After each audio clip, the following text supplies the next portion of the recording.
है भइल बा जलबिया हो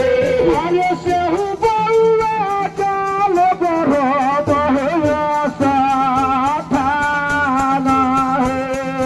सेहु जाल बरो बहवा साथाना हो जोगिनिया सहु आज पलवैया में माता खेमा सती का कोख में अंश की अवतार ले बड़े नाम पड़ल बाबू गोविंद महाराज जो बाबू गोविंद महाराज आज बस हमें अस्ताना जाता रहे उनका जाए से पहले टहनी का जाके माता खेमा सती से जाके बस बहन तक नाता का भाई जोगिनिया सत रहलती हो महीना है जोगिनिया उपाय बाकी हमने कहा बाबू गोविंद महाराज जाते रहे ब्रह्मस्थाना है उनका से पहले हमने का जाके राज पलवैया में हमने का जाके माता खेमा सती के हाथ बात रोक दिया कैसे जोगिनिया से चलता सुना दे तो सुना तू हो बहिना सुना मुहे बहिना अरे हमर हे बचानिया हे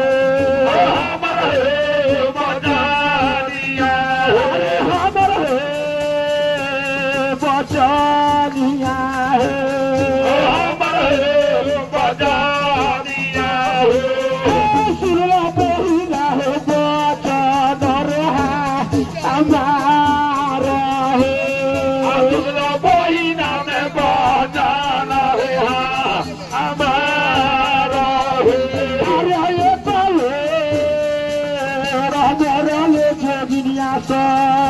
ये पले हमारे के जोगिनिया सा अरे लगे वारली नहीं